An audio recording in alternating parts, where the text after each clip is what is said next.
What's up, folks? Scotty Games here.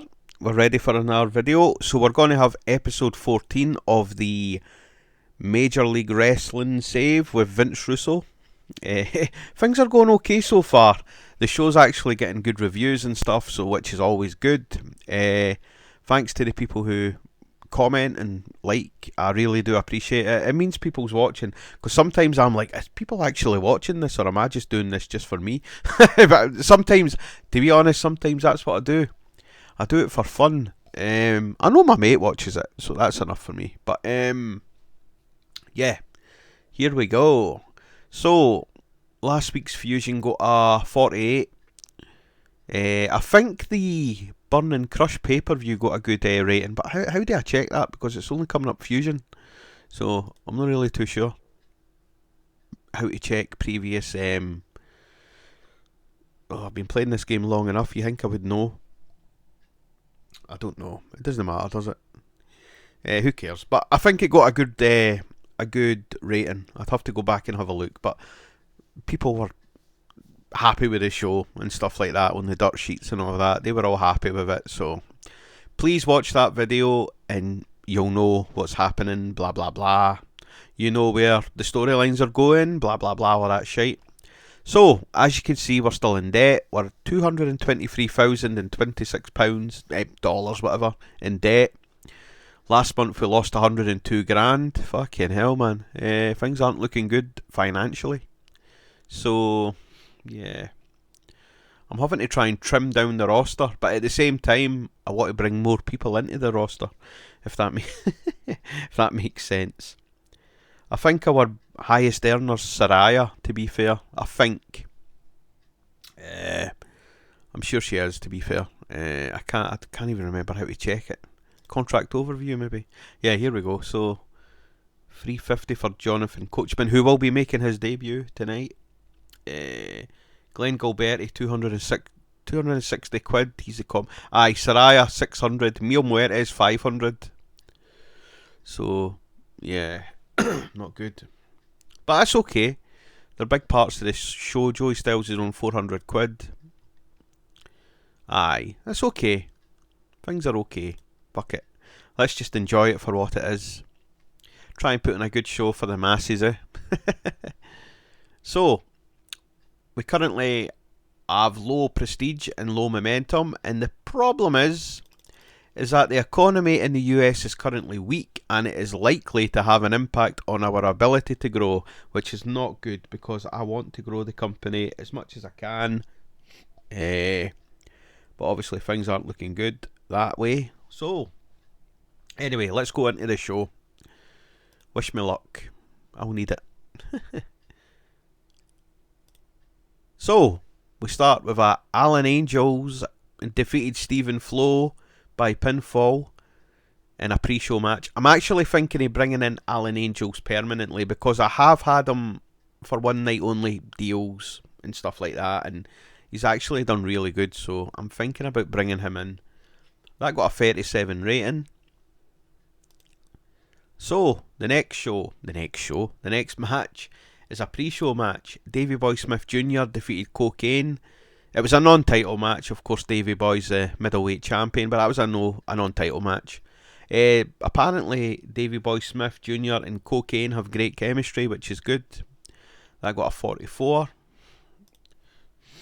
And the last pre-show match, Martin Stone defeated Sam Stackhouse by pinfall with a London Bridge. Sam Stackhouse, I'm thinking about getting rid of him. I just brought him in there for a night, and he's done pretty shit, hasn't he? 16. Martin Stone was off his game. But anyway, that got a 23. Let's go into the main show. As I always say, please watch the past episode to actually understand what's happening. Because you'll be watching this new and you'll be like, what the hell's going on? Why is fucking Vince Russo not there? And why is this happening? Why is that happening? Anyway, it will all be explained. So, the show starts with the arena going black, and then we see smoke fill the entrance stage. Scarlett walks out first wearing black leather, holding the MLW World Heavyweight belt. Behind her we see Killer Cross with a cocky smirk on his face. Scarlett hands Killer Cross the microphone. Cross says, "At Burn and Crush, I didn't just survive Tom Lawlor, but I exposed him. You idiots thought he was the toughest guy in this company. What happened at Burning Crush was simple. When Tom Lawlor stepped in the ring with me, he realised he wasn't built for this level of violence. You know what makes me dangerous? It's the fact that every man in that locker room knows the truth. None of them can stop me. I am not a hard man to find, guys. If there's anyone who wants to face me, now's your chance. Come on out, tick-tock. So Cross stares across at the entrance ramp. No one appears. Cross just laughs and walks to the back with Scarlett. So it appears that everyone backstage is a complete and utter shitebag. Which isn't good. I don't know why I've done that, to be fair. So that got a 42 rating, and it got the crowd hotter, and it got the show off to a strong start. Then, About That had good wrestling and a decent reaction from the crowd. Wolfgang defeated Bad Dude Tito by pinfall with a slam dunk. So we actually had a Wolfgang creative finish, and it was a failure. Fuck, that's okay. The match got the crowd hotter. The crowd are now white hot, and it got a 44 rating. Decent for the match of the night. The first match of the night, sorry. So, then, the camera switches to the parking lot where we see a black car screeching into the parking area. The entrance door swings open and we see Tom Lawlor looking as pissed off as we have ever saw him. He looks rough and his eyes are bloodshot. Several of the production crew are walking in front of him and Lawlor shouts, "Move!" He starts breathing heavily. No, that's like a dog, isn't it? And throws things about. David Marquez steps into the shot. Tom, if we could please just get a word regarding your loss to Killer Cross at the Burning Crush. So Lawlor just snaps and he grabs Marquez by the throat and attempts to strangle him. You want to talk about my loss? You think this is funny? You think everyone backstage is laughing at me? I should be world champion. Cross got lucky. My spelling is absolutely fucking terrible. Cross got lucky. One night. So Lawlor then spots a few wrestlers walking around and violently attacks them. Just job, guys. Security rush to grab him. Lawlor throws them around with ease. He then grabs the cameraman and takes his camera and points it straight in his own face. You think this is over? You want to play? Well, tick-tock, motherfucker. And that got a 23. God, man, I typed all that for fuck all. So that got a 23 rating. Not good at all, but hey.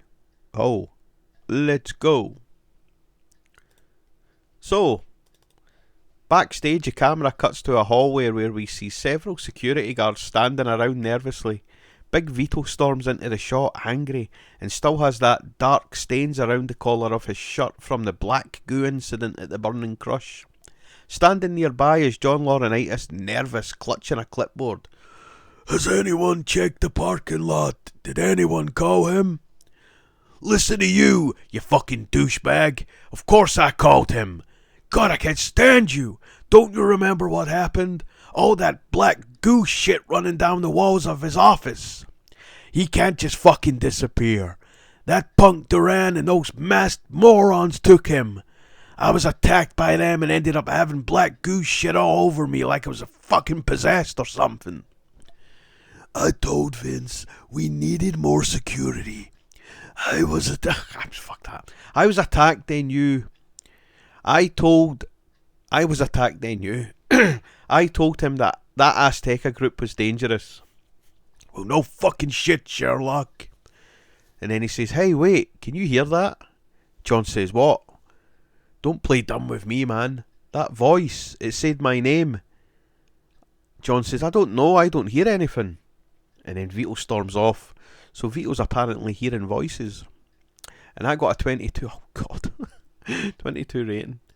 So, let's go to a match. The fans love Lucha. A decent match. Star Jr. defeated Dragon Azteca Jr. by submission. The match was designed to revolve around a lot of high spots. Dragon Azteca Jr. was really off his game. I got a 46. The crowd love Lucha. And the crowd seem to love women's matches as well. Perverts. Sorry. Aye. So, a pre-taped segment then plays. We see Jonathan Coachman sitting in a studio. He is wearing a suit as he leans forward.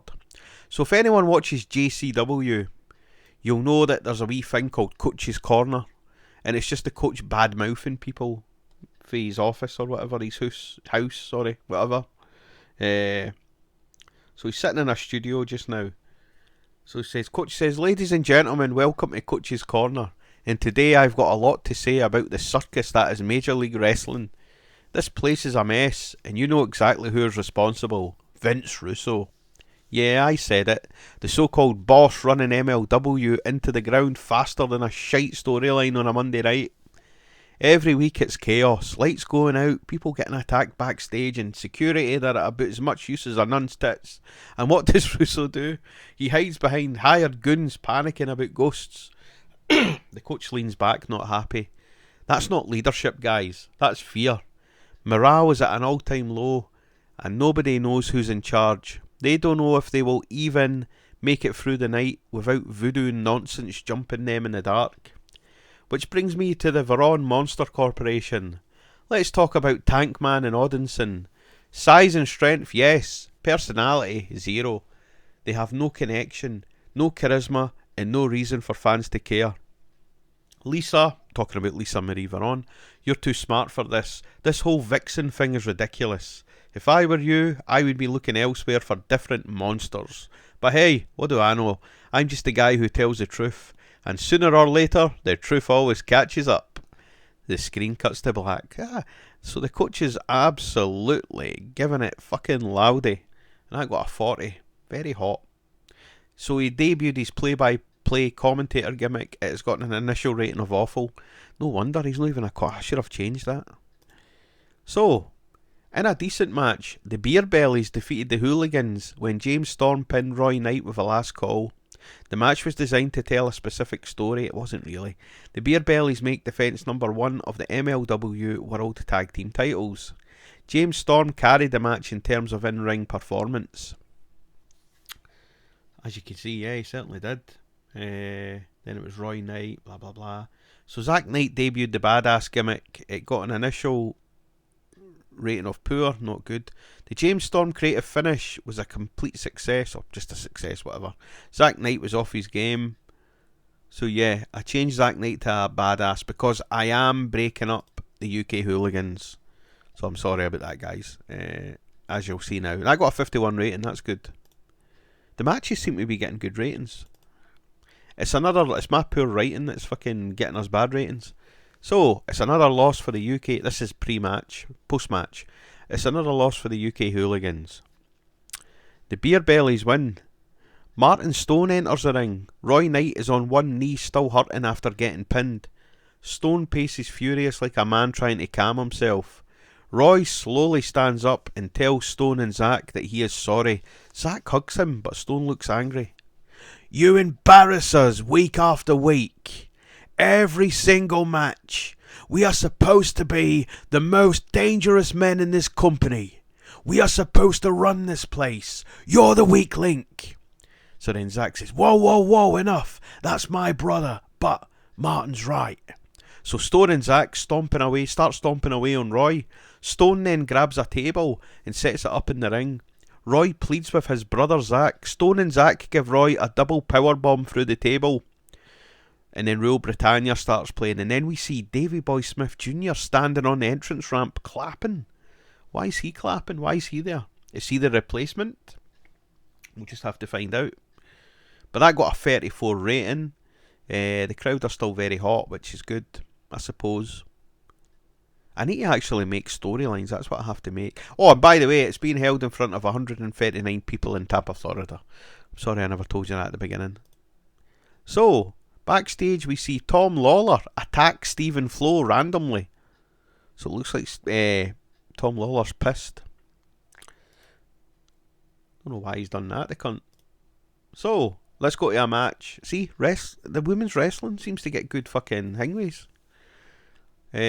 So, great wrestling, but didn't have much heat. Miyu Yamashita, it must be, defeated Shoko Nakajima. by pinfall with a crush rabbit heat. Yamashita, and they both have good chemistry, and Yamashita has a strong connection with the young female demographic who really liked her winning. Okay, alright, I know where I need to go with this then. And I got a 53 rating, so we'll need to keep making her win. I'll just put her in random matches against different women and have her win and see what happens. She might sell a lot of merch. So, the cameras are backstage as medics sprint past with Roy Knight on the stretcher. Zack Knight, Davey Boy Smith Jr. and Martin Stone are storming through the hallway. Martin Stone has a cold look on his face and said it had to be done. Suddenly Saraya comes storming. She has been crying and shoves past officials and gets right into Zack's face. Of course, Saraya is, that's the UK hooligan's sister in real life, obviously. So Saraya says, "What the fuck is wrong with you?" Zack says, "Saraya, calm down." Saraya then says, "Don't you dare tell me to calm down. That's your brother. You just tried to end his career.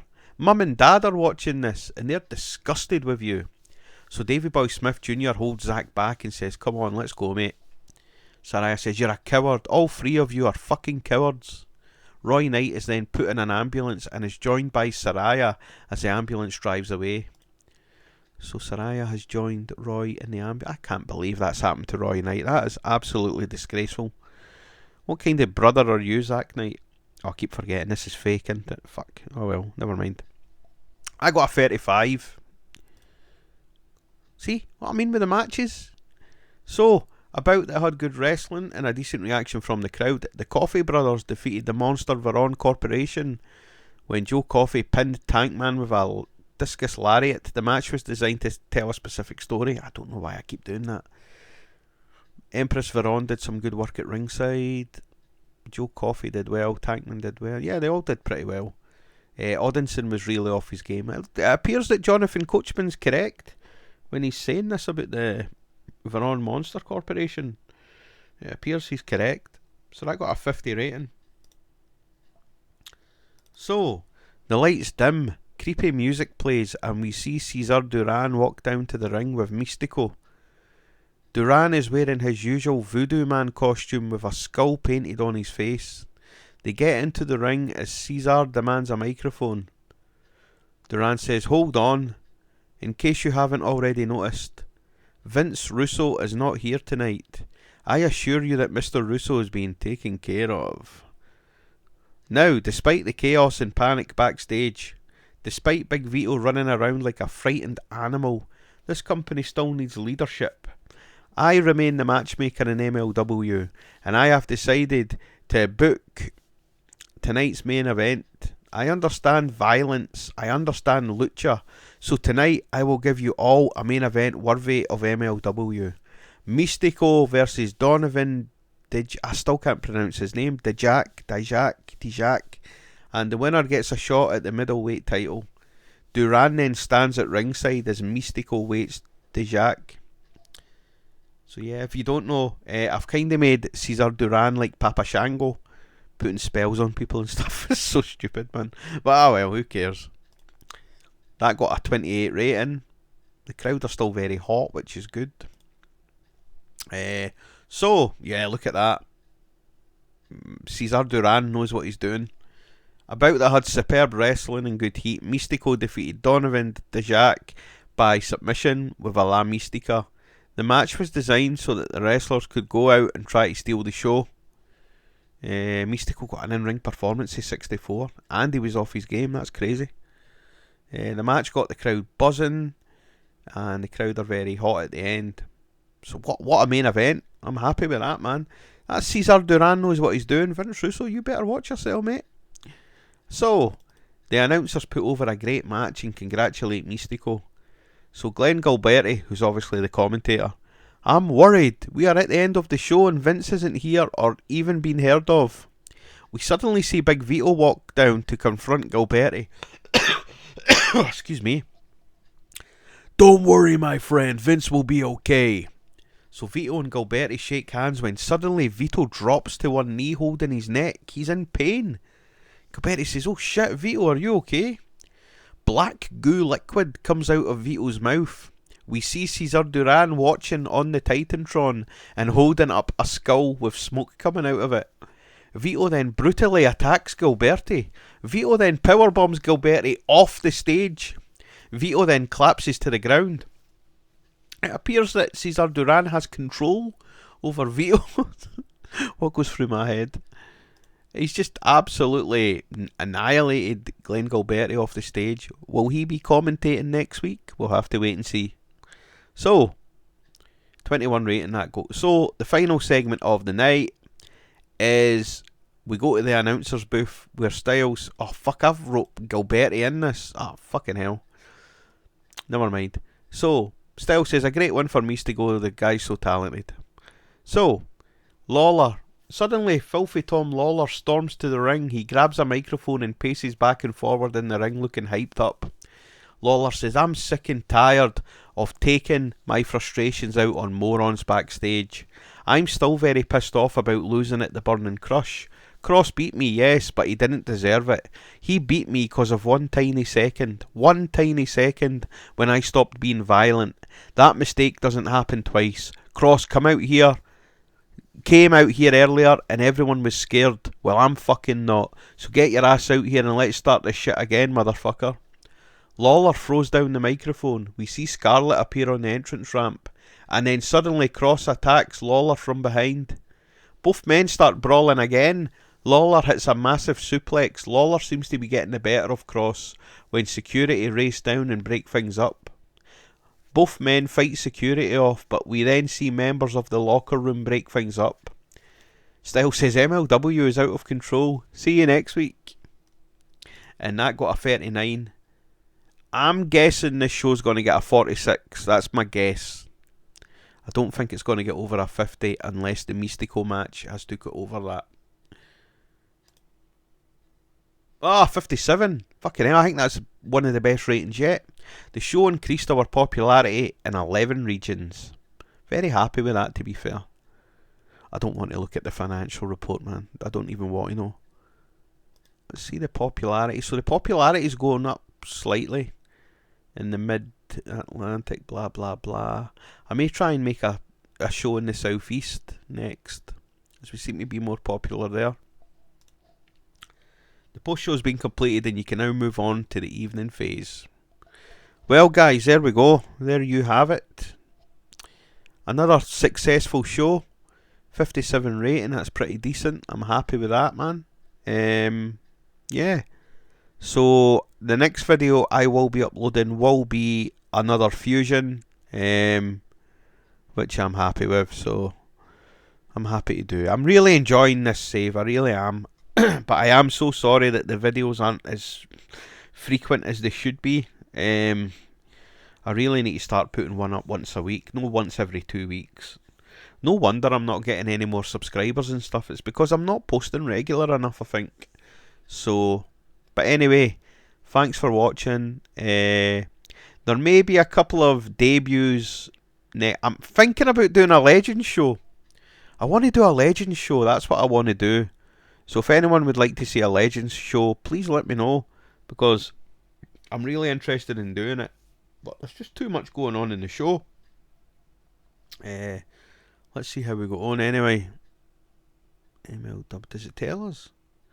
Last night Dragon Gate, last night's TNA, last night's Ring of Honor. No, doesn't tell us how it went, by the looks of it anyway. Oh wait, MLW Fusion, there we are. The feedback from viewers has been awesome. The small company has outshone some of the bigger companies' recent efforts. Wow, I'm happy with that, man. Tried to get Ricky Knight to come in to get involved in the storyline with the Three Lions, but he wants to retire in peace. Fair play to him. Fusion got 10,179 viewers. The Burning Crush, yeah, that was quite successful as well.